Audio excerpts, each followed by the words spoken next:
సభకు నమస్కారం. ఈ యొక్క సమావేశానికి విచ్చేసిన ఐటీ ప్రొఫెషనల్స్ అందరికీ, వేదిక పైన ఆసీనులైనటువంటి పెద్దలకు నా యొక్క హృదయపూర్వక నమస్కారం తెలియజేసుకుంటున్నాను. మనం ముఖ్యంగా ఐటీ విషయానికి వస్తే నేను పొగడ్డం లేదు, కానీ ఐటీ ప్రొఫెషనల్స్ దేశానికి చేస్తున్నటువంటి సేవ నిజంగా అమోఘం. ఎలా ఇది అమోఘం అనేటువంటిది నేను మీకు చెప్తాను. మొట్టమొదటిసారిగా అవిభక్త ఆంధ్రప్రదేశ్లో, అంటే కాంపోజిట్ ఆంధ్రప్రదేశ్లో విడిపోక ముందు ఐటీ ఇన్ఫర్మేషన్ టెక్నాలజీని హైదరాబాద్ హబ్గా డెవలప్ చేయాలి అన్నటువంటి సంకల్పం అప్పటి ముఖ్యమంత్రి శ్రీ నేదురుమల్లి జనార్దన్ రెడ్డి గారికి వచ్చినటువంటి మాట వాస్తవం. ఆయనే హైదరాబాద్లో మొట్టమొదటిసారిగా చంద్రబాబు నాయుడు గారు ఏదైతే క్లెయిమ్ చేసుకుంటున్నారో, తను ఐటీని అభివృద్ధి చేశానని ఒక రౌండ్ బిల్డింగ్ ఏదైతే గచ్చిబౌలిలో పెట్టారో, అది దానికి ప్రారంభోత్సవం చేసినటువంటి మొట్టమొదటి నాయకుడు నేదురుమల్లి జనార్దన్ రెడ్డి గారు. కానీ ఆ విషయం ఎక్కడా కూడా బయట రాకుండా ఈ యొక్క ప్రతిపాదన అన్నటువంటిది మొట్టమొదట అప్పట్లో జనార్దన్ రెడ్డి గారికి వచ్చి భూమి పూజ చేసినటువంటిది ఎక్కడా బయట రాకుండా, తనే అభివృద్ధి సారథి, ఐటీ రంగానికి మూలకారకుడు అన్నటువంటి విధంగా తాను చిత్రీకరించుకోవడం జరిగింది.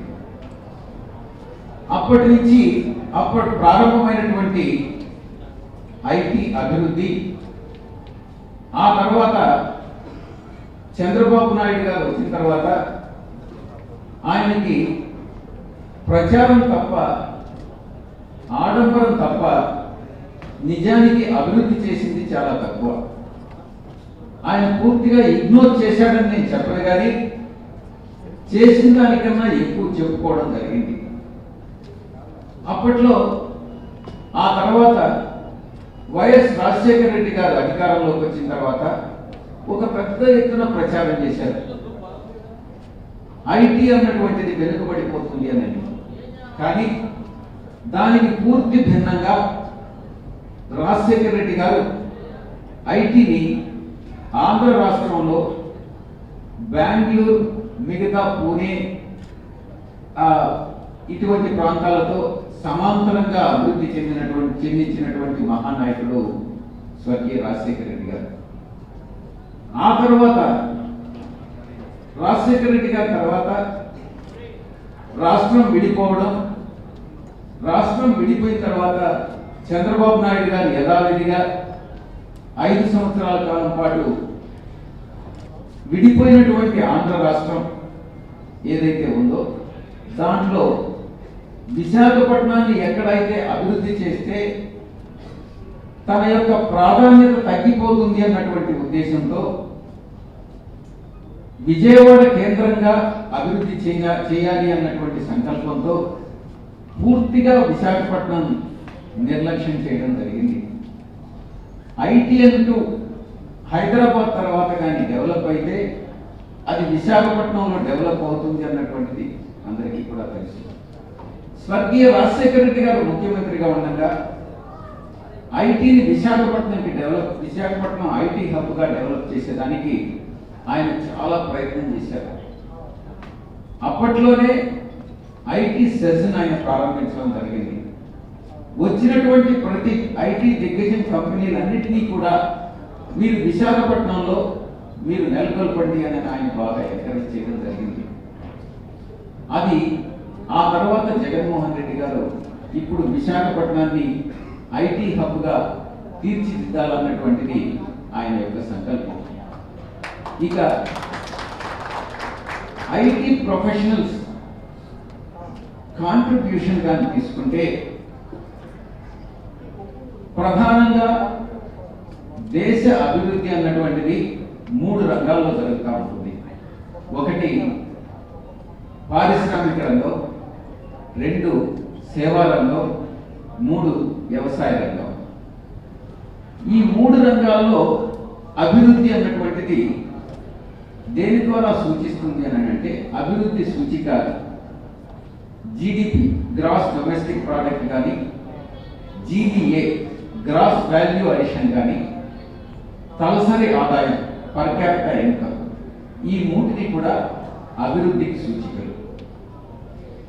ఐటీ ప్రొఫెషనల్ సేవా రంగం నుంచి మనకు వస్తున్నటువంటి ఆదాయం, మొత్తం ఆదాయంలో 53% అంటే సగానికి పైగా సేవా రంగం నుంచి మాత్రమే వస్తుంది. ఇది మీ కాంట్రిబ్యూషన్ దేశానికి.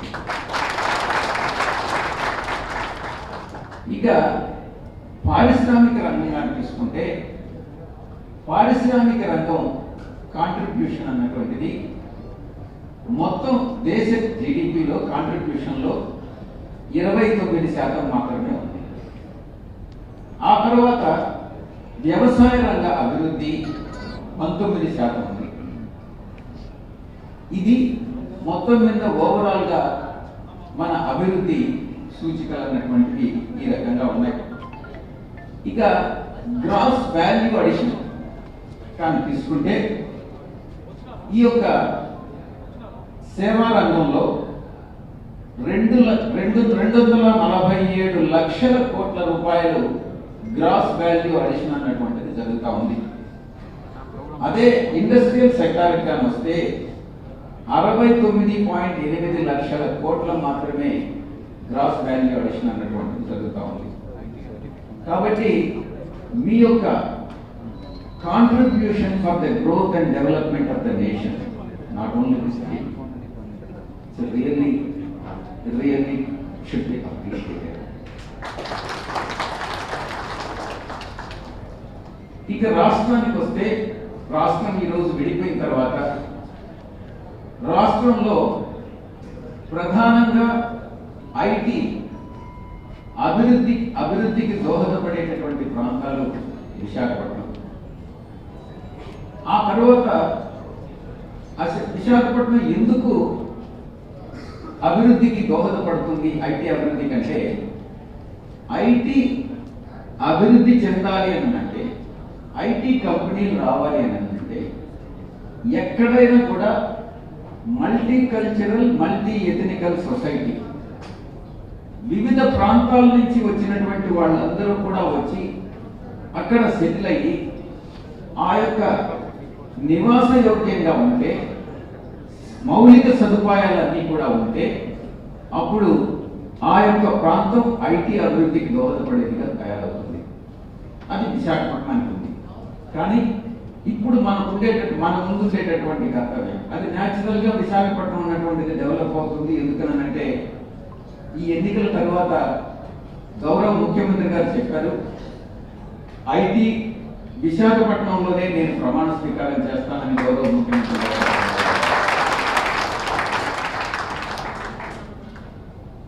విశాఖపట్నం తర్వాత ఇక్కడ పార్లమెంట్ నుంచి పోటీ చేసేటటువంటి అభ్యర్థిగా, ఇక్కడ నుంచి పార్లమెంట్ నుంచి ఈ యొక్క నెల్లూరు పార్లమెంట్ జిల్లా నుంచి పోటీ చేసేటటువంటి 7 మంది అసెంబ్లీ అభ్యర్థుల తరఫున నేను మీ అందరికీ కూడా విన్నవించుకుంటున్నాను.